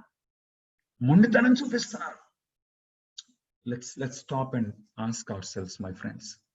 ఈరోజు మనల్ని మనం ప్రశ్నించుకుందాం ప్రియులరా. నీ ఆరాధన ఏ విధంగా ఉంది? నీవు నేను గనక ఈ ఆరాధన విషయంలో దేవుడు చెప్పినట్లు మనం చేయకపోతే, ఇక మొండితనంలో మనం ఉంటే, ఒక టైంలో దేవుడు ఏం చేయబోతున్నారండి? He's going to leave us. Ephraim is joined to idols. Leave him alone. ఇక దేవుడు విడిచిపెట్టేస్తున్నారు. Leave him alone. ఇక ఇంకెన్నిసార్లు వర్తమానం పంపించినా వేస్ట్. అవునండి. అంటే దాని అర్థం ఏంటో తెలుసా? కృప ద్వారము మూయబడింది. దేవుడు హెచ్చరిక పంపిస్తున్నారు లవోదిక సంఘానికి. నీవు వెచ్చగానైనాను చల్లగానైనాను లేవు, నిలువెచ్చనగా ఉన్నావు. ఈ టైంలో నువ్వు వెచ్చగా ఉండాలని నేను ఆశపడుతున్నాను. లేకపోతే నిన్ను నోట్ల నుండి ఊసేస్తానని దేవుడు అంటున్నారు. సో దేవుడు హెచ్చరికిస్తున్నారు. మారు మనసు పొందకపోతే they will be spit out. వారు మార్చుకోకపోతే నోట్లో నుండి ఊసేస్తారు. అంటే కృపద్వారము మూయబట్టము. ఎఫ్రాయిము విగ్రహములతో కలిసిపోయింది. ఈ తప్పుడు బోధలతో ఆ వ్యక్తి కలిసిపోయాడు. నేను ఎన్ని హెచ్చరికలు ఇచ్చినా వినలేదు. దేవుడు ఈ టైంలో ఈ 3 దూతల వర్తమానము ద్వారా ఈ భూలోకానికి, నీకు నాకు హెచ్చరిక చేస్తున్నారు ప్రియులారా. ఒకవేళ మనం వినకపోతే ఏమవుతుందో తెలుసండి? ప్రకటనలో ఏం వినపడుతుందండి? 22వ అధ్యాయము 11వ వచనంలో, అన్యాయము చేయువాడు ఇకను అన్యాయమే చెయ్యనేమో, అపవిత్రుడు ఇంకను అపవిత్రుడుగానే ఉండనేమో. Leave him alone. ఇక మొండితనంలో ఉండిపోయారు. నా ప్రియ సహోదరుడ సహోదరి, ఆరాధన విషయం, అవును, మృగం ముద్ర ఆరాధనకు సంబంధించింది. అవును, ఈ రోజున నీవు దేవుడు ఉద్దేశించిన ప్రకారంగా నీ ఆరాధన ఉందా ప్రియ సహోదరి సహోదరులరా? నిజంగా ఏంటో తెలుసా? అసలు ఈ లోకము ప్రారంభం నుండే దేవుడు ఆదిలోనే ఆ 7వ దినాన్ని ఆయన స్థాపించారు ఆరాధనకి. ఆదిలోనే, ఆదికాండం 2వ అధ్యాయంలోనే అది చెప్పబడింది. దేవుడు సృష్టి అంతా, తాను చేసినదంతా ఒకసారి వెళ్ళి చూద్దామండి. ఎందుకంటే we need to be reminded again and again. మనం జ్ఞాపకం చేసుకోవాలి. ఎందుకంటే మనము కొన్నిసార్లు మందమతులైపోయే అవకాశం ఉన్నది. 2వ అధ్యాయము 1వ వచనము, ఆదికాండము 2:1, ఆకాశమును భూమియు వాటిలోనున్న సమస్తమును సంపూర్తి చేయబడను. దేవుడు తాను చేసిన పని 7వ దినములోగా సంపూర్తి చేసి, తాను చేసిన పని అంతటి నుండి 7వ దినమున విశ్రమించను. కాబట్టి దేవుడు ఆ 7వ దినమును ఆశీర్వదించి పరిశుద్ధపరచను. ఏలయనగా దానిలో దేవుడు తాను చేసిన నటియు సృజించినట్టు తన పని అంతటి నుండి విశ్రమించను. God established Sabbath. అవునండి, 7వ దినాన్ని. అవును ప్రియులారా, ఆదివారము దేవుడు ఏర్పరిచింది కాదు, ఆదివారము దేవుడు ఆశీర్వదించింది కాదు, ఆదివారం దేవుడు పరిశుద్ధపరిచిన దినం కాదు, 7వ దినము దేవుడు పరిశుద్ధపరిచింది. ఒకవేళ మనం భూనివాసులందరూ కూడా ప్రతి 7వ దినమున ఆయన దేవుని గనక మనం ఆరాధన చేస్తే, క్రమం తప్పకుండా మనం ఆరాధన చేసి ఉంటే, ఈ రోజున ఒక్క విగ్రహారాధికుడు కూడా లేకపోనా. ఈ రోజున సృష్టికర్తను మనం మర్చిపోకుండా ఉందమా. మన పిల్లలకి ఎవరు కూడా సైన్స్ క్లాసులో ఎవల్యూషన్ టీచ్ చేయకుండా ఉండునా. ఎందుకో తెలుసా? ఇదంతా ఈ కంపులోనికి ఎందుకు వచ్చేసామో తెలుసా? ఈ తప్పుడు బోధల్లోనికి ఎందుకు దిగామో తెలుసా? Because we have neglected the worship of the true God on his day. నా విశ్రాంతి దినము అని దేవుడు సెలవిస్తున్నారు. ఇప్పుడు ఫైనల్ గా ఆయన రాకడ ముందు దేవుడు అల్టిమేటం, ఫైనల్ వార్నింగ్ దేవుడు భూనివాసులకి అందిస్తున్నారు ప్రియులరా. అవును, భూమిని, ఆకాశమును, సముద్రమును, జలధారలను కలుగజేసిన వానికే అవునండి, ఆరాధన విషయంలో నా ప్రియ సహోదరుడా సహోదరి, నీ జీవితం క్రమం కావాలి. అవును, ఇదేదో ఈ బ్రదర్ ఇంతే, ఇది తప్ప ఇంకే ఆయనకి ఏమి లేదు అని మీరు అనుకోవచ్చు. It is a very crucial thing my friends. This is a life and death matter. ఒక ప్రక్క నుండేమో మృగం ముద్ర వేయించుకోమని, మరొక ప్రక్క నుండి దేవుని ముద్ర, దేవుని ఆజ్ఞలు గైకొని వారికి దేవుని ముద్ర వారు పొందుతారు. ప్రియులారా, please, this is a very important truth. ఇప్పుడు దాని వెనుక ఈ మనం చూస్తున్నాం, దేవుని ఆరాధన గొప్ప స్వరముతో చెప్తున్నారు. యాక్చువల్గా ఈ స్పిరిచువల్ అవేకనింగ్ ఏంటో తెలుసండి? మొదటి దూత వర్తమానం. ప్రియులారా, మనం దానియేలు గ్రంథం చదివినప్పుడు స్పిరిచువల్ అవేకనింగ్, గొప్ప గొప్ప ఉజ్జీవము ఎప్పుడు జరిగింది? 1800s లో, 1900s లో గొప్ప అవేకనింగ్. అంటే అసలు మనము ఈ టైం ఫ్రేమ్ లో చూస్తే ఫస్ట్ ఏంజల్స్ మెసేజ్ ఆ 1800s లో, 1900s లో ఇవ్వబడింది. ప్రియులారా, మనం చూసాం ఈ స్పానిష్ ఈ థియోలాజియన్, ఈ జెస్యూట్ ప్రీచర్, ఫస్ట్ అక్కడ పేరు కనపడుతుంది చూడండి, మాన్యుయల్ డి లకున్సా. ఆయన ఒక జెస్యూట్, ఒక రోమన్ క్యాథలిక్.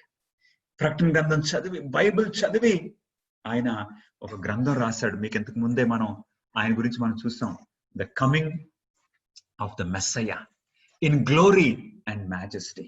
అవును, ఇదిగో రక్షకుడు రాబోతున్నాడు, యేసు క్రీస్తు వారి యొక్క రెండవ రాకడ సమీపంగా ఉందన్న ఆ యొక్క అవేకనింగ్, ఆ యొక్క అందరికీ తెలియచేయటము ఈ మాన్యుయల్ లెకున్సా ద్వారా ప్రారంభమైంది 1700 కాలంలో. ఈయన ఒక రోమన్ క్యాథలిక్, కానీ బయటకు వచ్చేసాడు, బైబిల్ చదివాడు. ఆయన ఒక గ్రంథాన్ని రాశాడు, coming of the Messiah in glory and majesty. Spanish లో రాశాడు. ఆయన చనిపోయిన తర్వాత ఇక ఆ గ్రంథము ఇక అనేక మందిని హృదయాల్ని కదిలించేసింది. స్పానిష్ లో ప్రింట్ అయింది, ఇంగ్లీష్ లో ట్రాన్స్లేట్ అయింది, కొన్ని వేల కాపీలు ప్రింట్ అయినాయి. మాన్యుయల్ డి లకున్సా, ఆయన ద్వారా ఒక చక్కటి స్పిరిచువల్ అవేకనింగ్ జరిగింది. ఇక ఇంగ్లాండ్ లో హెన్రీ డ్రమ్మండ్, ఈయన ఏంటి తెలుసా అండి? హెన్రీ డ్రమ్మండ్, అక్కడ స్క్రీన్ మీద మన పేర్లు కనపడుతున్నాయి. ఆయన ఒక బ్యాంకర్, అంటే బ్యాంకులో పనిచేసేవాడు. ఇంగ్లాండ్ పార్లమెంట్ లో ఆయన ఒక మెంబర్, పార్లమెంట్ మెంబర్ హెన్రీ డ్రమ్మండ్. ఇక ఈయన దీన్ని కొంచెం పాపులర్ చేశాడు. ఈ మాన్యుయల్ డి లకున్సా సౌత్ అమెరికాలో, కానీ హెన్రీ డ్రమ్మండ్ ఇంగ్లాండ్ దేశంలో దాన్ని పాపులర్ చేశాడు. ఫ్రాంకోయిస్ శామ్యుయల్ రాబర్ట్ లూయిస్, ఈయన ఫ్రాన్స్ లో, స్విట్జర్లాండ్ లో, ఇదిగో యేసు క్రీస్తు వారు రెండోసారి వస్తున్నారు. ఇదంతా 1800 కాలంలో. ప్రియులరా, తర్వాత ఎడ్వర్డ్ ఐర్వింగ్, ఈయన ఇంగ్లాండ్ లో. ఈ ఎడ్వర్డ్ ఐర్వింగ్ ఒక ప్రెస్బిటేరియన్ సంఘానికి చెందినవాడు. అవునండి, ఈ స్పిరిచువల్ అవేకనింగ్ ఇది అన్ని రకాల ప్రజలు, అన్ని డినామినేషన్ల ప్రజలు ఆ 1800 కాలంలో, ఇది అంటే వేరు వేరు దేశాల నుండి వేరు వేరు ప్రజలు ఈ అవేకనింగ్ ఈ భూలోకములో తీసుకుని రావడము, ఇది కేవలం యాక్సిడెంట్ కాదు, it is providential. It was not by accident, it was not accidental, it was providential. Edward Irving ఒక ప్రెస్బిటేరియన్ ఇంగ్లాండ్ లో. తర్వాత 1840లో, అంటే ఆ 2300 ఆ దినముల ప్రవచనం పూర్తవుతున్న టైంలో చైల్డ్ ప్రీచర్స్ అంటండి స్వీడన్ లో. అవును, ఆడుకుంటూ ఆడుకుంటూ వచ్చి ఆ బైబిల్ని తిరగేసి పట్టేసుకుని ఆ పిల్లలు బోధించడం మొదలు పెడుతున్నారు. యేసు క్రీస్తు వారు త్వరగా వస్తున్నారని ప్రజలు ఆశ్చర్యపోయారు. Can you see the leading of the Holi spirit? George Muller మనకు బాగా తెలిసి, ఈయన బ్రిస్టల్ పట్టణంలో, ఇంగ్లాండ్ లో, లండన్ కి సమీపంలో బ్రిస్టల్ పట్టణంలో ఆర్ఫనేజ్ పెట్టాడు చూడండి. ఆయన ఈ వాక్యం బోధించడం మొదలు పెట్టాడు. యేసుక్రీస్తు వారు త్వరగా వస్తున్నారు. అవునండి, గమనిస్తున్నారా ప్రియులరా? తర్వాత లూయిస్ వే, ఈయన ఒక యాంగ్లికన్ ప్రీచర్. ప్రెస్బిటేరియన్స్, యాంగ్లికన్స్, ఇక రోమన్ క్యాథలిక్స్. అంటే ఇంతమంది నీ దేవుడు లూయిస్ వే ఇంగ్లాండ్ లో ఎంతమందిని నడిపించటమో ఇది దేవుని యొక్క హస్తము కాదా? ఆలోచించమని కోరుతున్నాను. జోసెఫ్ వుల్ఫ్, ఈయనెవరు? ఈయన ఒక జూ, ఒక యూదుడు, క్రైస్తవుడయ్యాడు. ఇక జోసెఫ్ వుల్ఫ్ అయితే చాలా అడ్వెంచరస్ పర్సన్ అనమాట. ఇక అనేక దేశాలు, ఒక చోట కాదు. ఈ జోసెఫ్ వుల్ఫ్ ఇండియా కూడా వచ్చాడు. ఇంకా ఆయన ఏమంటున్నారంటే బైబిల్ పండితులు, మిషనరీ టు ద వరల్డ్. ఒక చోట కాదు. యూదుడు, యూదులు ఏం చేస్తున్నారు? ఇంకా బలు అర్పిస్తున్నారు. ఆ పద్ధతుల నుండి బయటకు వచ్చేసి ఒక క్రిస్టియన్ అయ్యి సువార్త బోధించాడు. ఈ జోసెఫ్ వుల్ఫ్ కున్న ప్రత్యేకత ఏంటో తెలుసా అండి? పొలిటికల్ లీడర్స్, ఇక అమెరికా దేశంలో కూడా వెళ్ళి అక్కడ పార్లమెంట్ ని అడ్రస్ చేశాడు. యేసుక్రీస్తు యొక్క రెండవ రాకడ గురించి. రోమ్ వెళ్ళాడు, రోమ్ లో కూడా ఆ బిషప్లకు బోధించాడు. తర్వాత వాళ్ళు తెలుసుకుని ఇక మళ్ళీ అక్కడ నుండి ఇంకో చోటకు వెళ్ళిపోయాడు. తర్వాత జోసెఫ్ బేట్స్ అమెరికాలో, జోసెఫ్ బేట్స్ నార్త్ అమెరికాలో, విలియం డేవిస్ ఈయన ఒక ప్రెస్బిటేరియన్, సౌత్ క్యారోలినా అమెరికాలో అనమాట అండి. తర్వాత చార్ల్స్ ఫిచ్, ఈయన కూడా ఒక ప్రెస్బిటేరియన్ ప్రీచర్. ప్రెస్బిటేరియన్స్ అంటే ఎవరండి? మార్టిన్ లూథర్ ని ద్వారా లూథరన్ సంఘం వచ్చింది. జాన్ క్యాల్విన్ ద్వారా ప్రెస్బిటేరియన్ సంఘం వచ్చింది. అంటే జాన్ క్యాల్విన్ ని వెంబడించిన వారు, ఆయన బోధించిన బోధలు వెంబడించిన వారిని ఈ రోజు ప్రెస్బిటేరియన్స్ గా పిలుచుకుంటున్నారు. మార్టిన్ లూథర్ బోధల్ని పాటించేవారు లూథరన్స్ గా పిలువబడుతున్నారు. ఈ చార్ల్స్ ఫిచ్ ఒక ప్రెస్బిటేరియన్ బోధకుడు. కానీ అంటే ప్రెస్బిటేరియన్స్ అందరూ బోధించట్లేదు, కానీ వీళ్ళు, ఈ బోధకులు, ఈ వర్తమానాన్ని మేము బోధించాలి. అవును, యాంగ్లికన్ ప్రీచర్స్ అంటే వారి సంఘము అంగీకరించలేదు, యాంగ్లికన్ చర్చ్ అంగీకరించలేదు, ప్రెస్బిటేరియన్ చర్చ్ అంగీకరించలేదు. కానీ ఈ ప్రీచర్స్ మాత్రము ఈ వర్తమానం మనం అందించాలి. యేసుక్రీస్తు వారు త్వరగా వస్తున్నారని ఆ స్పిరిచువల్ అవేకనింగ్. వారు ఇలా చేయడానికి ఇంకేం జరిగింది తెలుసా? ఒక ప్రక్క నుండి బైబిల్ సొసైటీస్, బైబిల్స్ ప్రింట్ చేయడం, అందించడం. ఇంకొక ప్రక్క నుండి ఏం జరిగిందండి? ఆ న్యాచురల్ ఫినామినా. అవును, Lisbon earth quake, dark day, తర్వాత ఆ మీటియారిక్ షవర్, ఇవన్నీ సహాయం. అంటే ఇన్ని ఫ్యాక్టర్స్, ఇన్ని విధాలుగా దేవుడు లోకానికి తెలియజేస్తున్నారు మనము అంచె దినాల్లో ఉన్నామని, దేవుని తీర్పు ప్రారంభం అవుతుందని. చార్ల్స్ ఫిచ్ ఒక ప్రెస్బిటేరియన్. తర్వాత జోషువా హైమ్స్. అవునండి, ఈ జోషువా హైమ్స్ ఈయన క్రిస్టియన్ కనెక్షన్ అనే అదొక డినామినేషన్ ఆ టైంలో, క్రిస్టియన్ కనెక్షన్. అవునండి, జోషువా హైమ్స్ ఆయన బోధించడం మొదలు పెట్టాడు. తర్వాత శామ్యూయల్ ఈ మెక్కార్కల్, శామ్యూయల్ ఈ మెక్కార్కల్, ఈయన కూడా ఒక ప్రెస్బిటేరియన్ బోధకుడు. ఇక వీరు ఇలా బోధిస్తుంటే ఆ ప్రెస్బిటేరియన్ సంఘాలు వీళ్ళని విడిచిపెట్టేశారు. నో, మెయిన్ లైన్ ఆ డినామినేషన్ అంగీకరించలేదు ఈ వర్తమానాలు. But they started preaching. అంటే వారి యొక్క హృదయాలు కదిలించబడ్డాయి. గమనిస్తున్నారా ప్రియులారా? God is gathering a people. ఒక డినామినేషన్ కి కట్టుబడిపోయి ఇక దానికి ఇక మనం లిమిటెడ్ అయిపోయి ఇక దాని ప్రకారంగానే బోధించాలి లేదండి.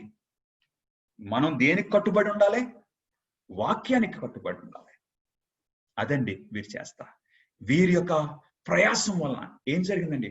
ఒక గ్లోబల్ స్పిరిచువల్ అవేకనింగ్ ఈ భూమి మీద కలిగింది ప్రియులారా.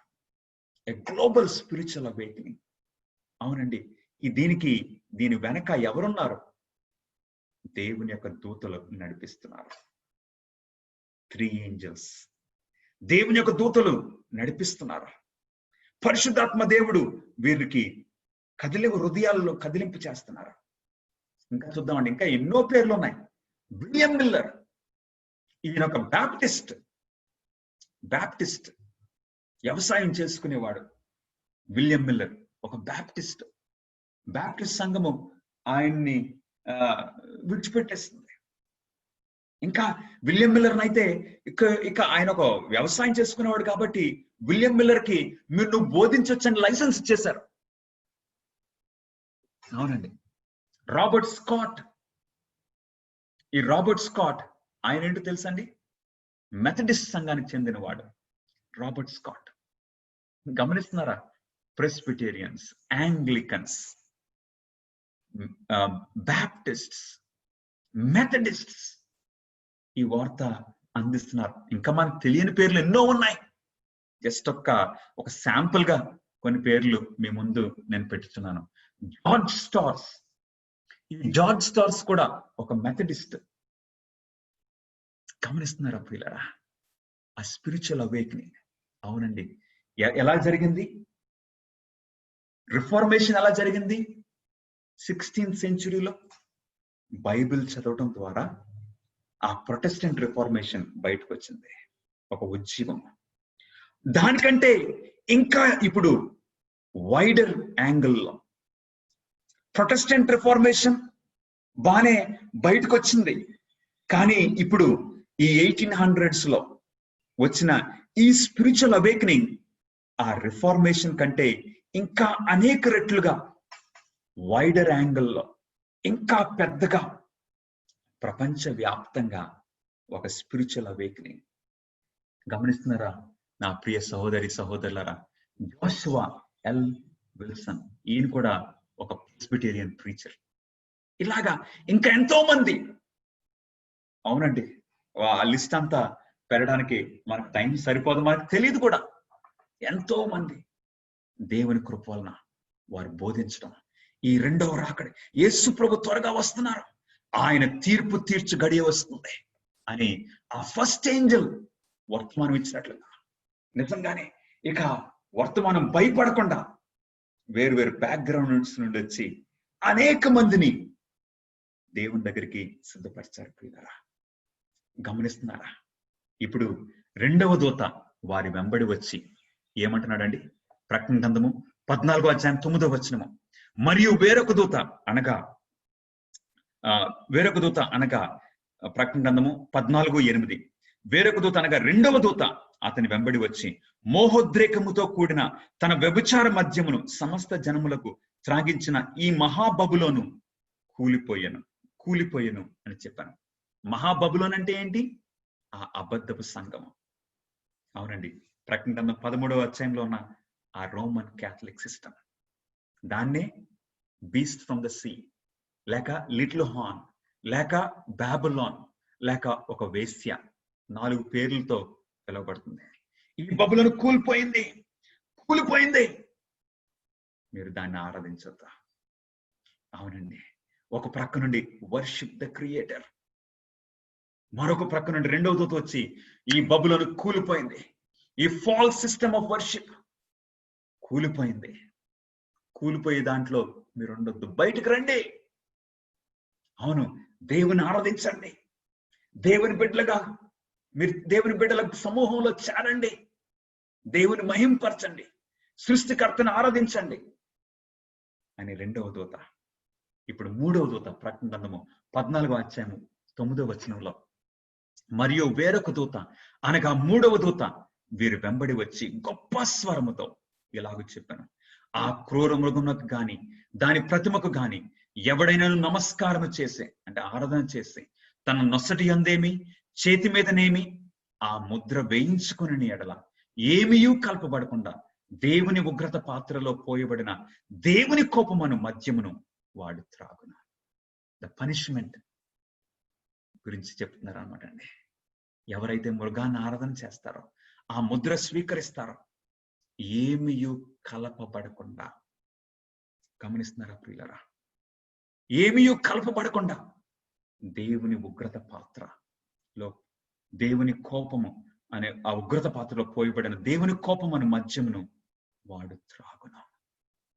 అంటే ఏమీయూ కలపబడకుండా ఆ పాత్రలో ఉన్న దేవుని కోపము ఏంటో తెలుసా ప్రియులారా? ఒక పాత్రలో ఉన్నదంటండి.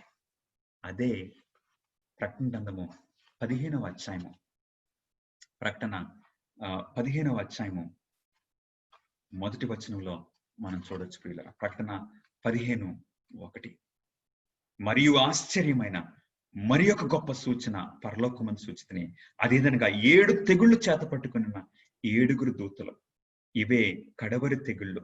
వీటితో దేవుని కోపము సమాప్తమైంది. దేవుని కోపములో ఇక ఏం కలపకుండా, నాట్ డైల్యూటెడ్.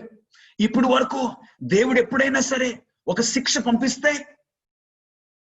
అందులో కరుణ, వాత్సల్యత, దేవుని యొక్క మర్సీ, కృప ఉండేది. కృపతో కలపబడేది. ఎందుకంటే దావీదు కాలంలో దావీదు 3 రోజులు దావీదు ఇశ్రాయేలు రాజ్యం మీద 3 రోజులు ఒక తెగులు వచ్చింది. మొదటి రోజునే అనేక మంది రాలిపోయారు. అప్పుడు దావీదు ప్రార్థన చేశాడు, ప్రభువా కరుణించనగానే దేవుడు ఒక్క రోజులోనే ఆఫ్ చేశాడు కృపతో. కానీ ఇక్కడ వచ్చేది ఈ 3వ దూత ఇస్తున్న వర్తమానం ఏంటంటే, ఆ మృగముద్ర గనక తీసుకుంటే ఏమీ కలపబడకుండా, అన్మిక్స్డ్, అంటే ఆ కాన్సన్ట్రేటెడ్ దేవుని యొక్క కోపంలో వారు పాల్గొనవలసి వస్తుంది. అవును ప్రియులారా, 11వ వచనము, ప్రకటన 14:11.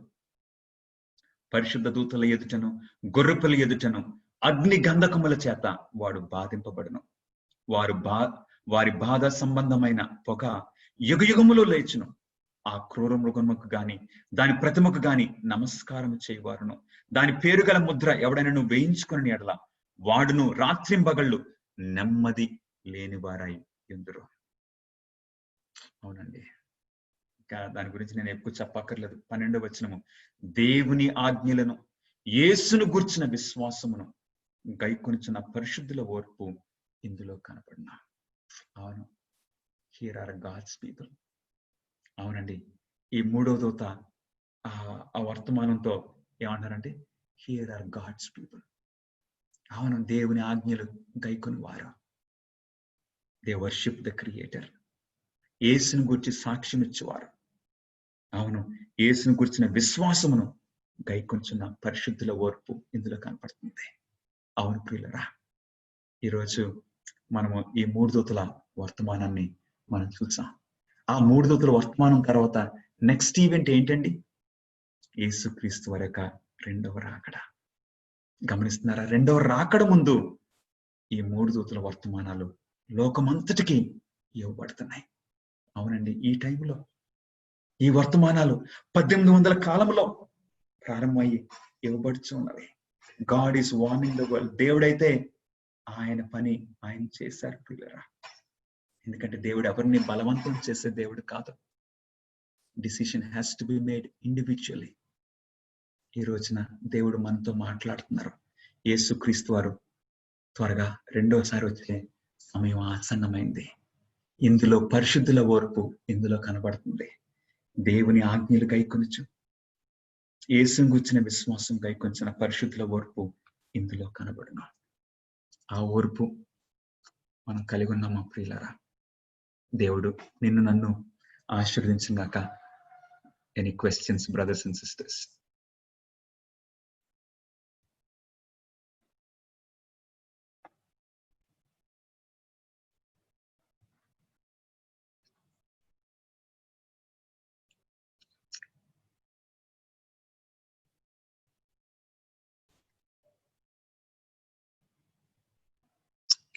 అయితే ప్రార్థన చేసుకుందామండి.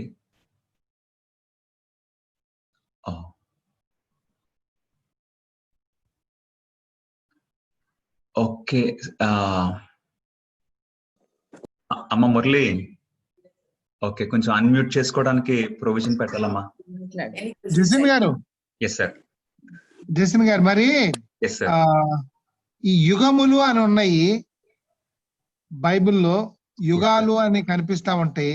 అది డిస్పెన్సేషన్ కి సంబంధించిందేనా? సార్ యుగములు, ఈ యుగమందైనను రాబో యుగమందైనను. Yes sir. ఇంకో కొంచెం క్లారిఫై చేయండి సార్, డిస్పెన్సేషన్ అంటే ఏ అర్థం వస్తుందండి? డిస్పెన్సేషన్ అంటే ఫస్ట్ లో అంటే ఆదాము వాళ్ళది దట్స్ ఇన్నోసెంట్ ఏజెస్ అన్నమాట.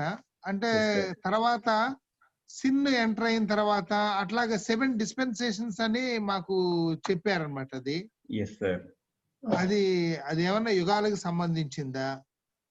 అయితే నేను కూడా కొంచెం చూస్తాను సార్, నేను కూడా స్టడీ చేసి మనం we can get back. Okay. Yes sir, 7 dispensations. Sure sir. అంటే డిస్పెన్సేషన్స్ అయి ఉన్నవండి. Let's see tomorrow. అంటే లెట్ మీ ఆల్సో గెట్ ఒక క్లియర్ అండర్స్టాండింగ్. ఎందుకంటే థియోలాజియన్స్ మాట్లాడుతున్నారు దాని గురించి. ఇంకేదైనా క్లారిఫికేషన్ అండి?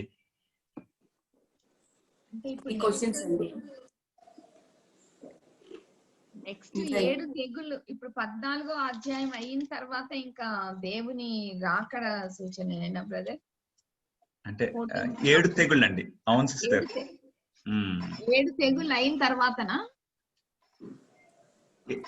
7 తెగుళ్ళు అయిన తర్వాత యేసు ప్రభు రాకడండి. అదే ఎస్ సిస్టర్. అంటే ఈ ప్రిన్సిపల్ మనకు ఉంది కదండి, రిపీట్ అండ్ లార్జ్. సో ఇక్కడ ప్రకటన గ్రంథం 14వ అధ్యాయము 9 నుండి 11 వచనాల్లో ఉన్న ఈ దేవుని కోపం గురించి, ఆ కోపం ఏంటో, ఆ ఉగ్రత ఏంటో ఇప్పుడు 15, 16 అధ్యాయాల్లో మనకి డీటెయిల్స్ ఇస్తున్నారు అన్నమాట అండి. సార్ నాకు చిన్న doubt sir.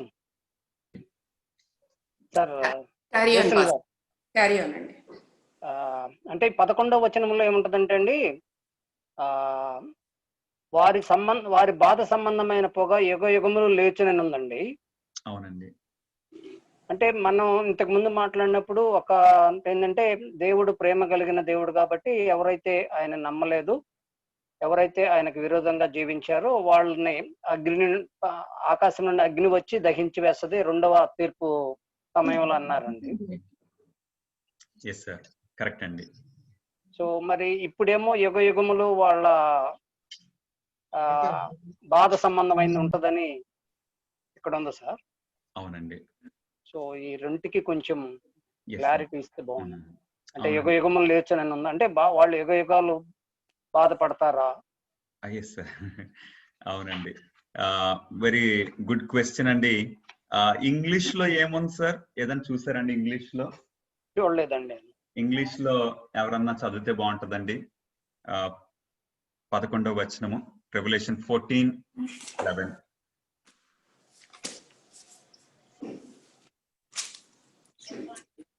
And the smoke of their torment ascended up for ever and ever, and they have no rest day nor night, who worship the beast and his image, and whosoever receiveth the mark of his name.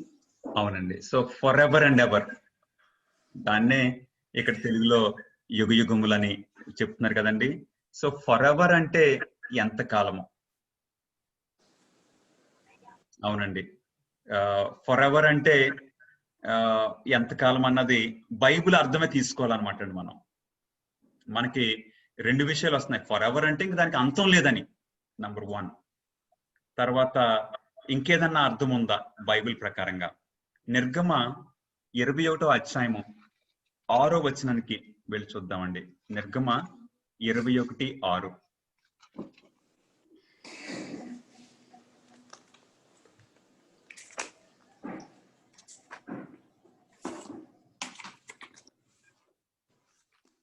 ఎవరైనా చదువుతారండి?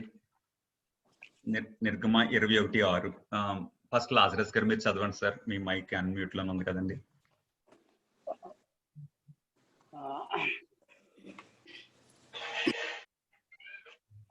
వాని యజమానుడు దేవుని యొద్దకు వానిని తీసుకొని రావాలను, మరియు వాని యజమానుడు తలుపు నొద్దకైనను ద్వారబంధం వద్దకనైనను వాణ్ణి తోడుకొని పోయి వాని చెవిని కదురుతూ గుచ్చవలెను. తరువాత వాడు నిరంతరము వానికి దాసుడయ్యుండును. అవును, ఇంగ్లీష్ లో ఫర్ ఎవర్ అని వాడుతున్నారండి.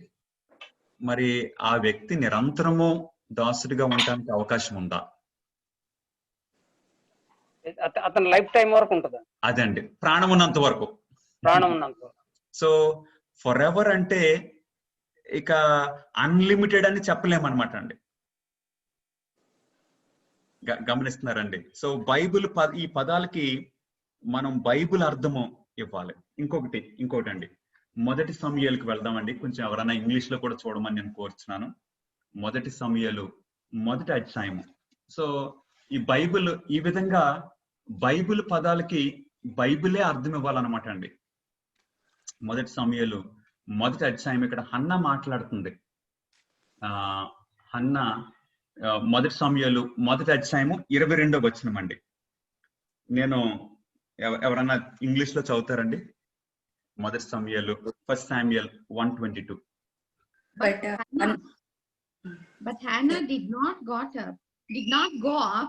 First she said to her husband, as soon as the child is born, I will bring him, so that he may appear in the presence of the Lord and dwell there forever.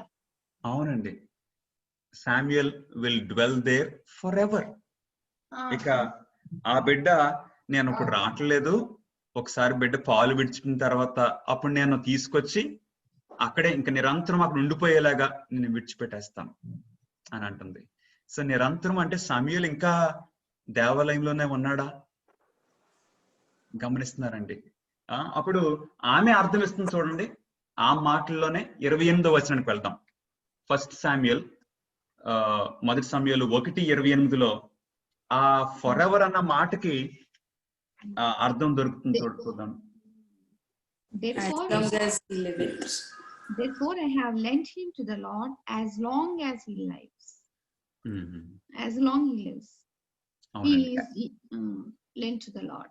అంతేనండి, బ్రతికినంత కాలము, as long as he lives. అవునండి, ఏ వ్యక్తి కూడా for ever జీవించలేరండి, especially దుర్మార్గులు.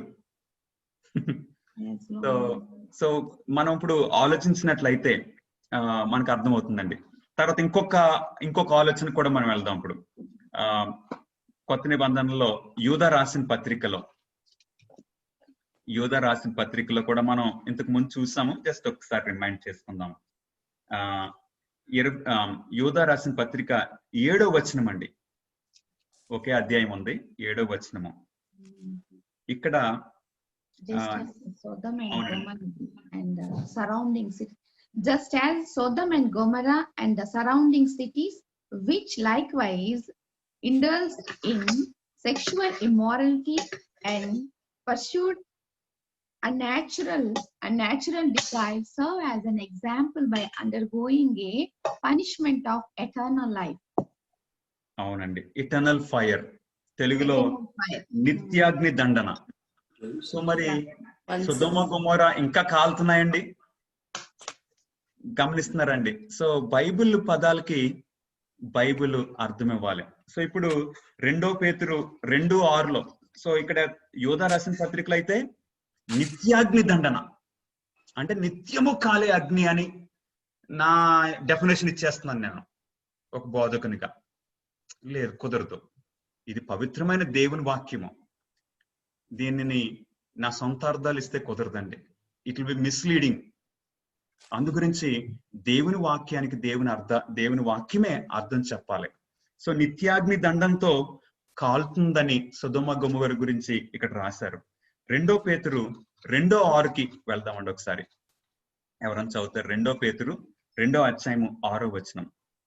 తెలుగులో చదివేద్దామండి. మరియు ఆయన సొదొమ గొమొర్రాల పట్టణములను భస్మము చేసి ముందుకు భక్తిహీనులకు వారికి వాటిని దృష్టాంతంగా ఉంచుటకై వాటికి నాశనము విధించి దుర్మార్గులను కామయుక్తమైన నడవడి చేత. సో ఆ పట్టణాలను ఏం చేశారంటండి? భస్మము చేసి.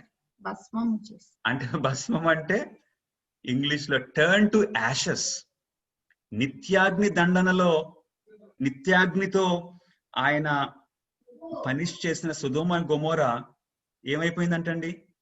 బూడిదైపోయింది. ఇక్కడ పేతురు అంటున్నాడు.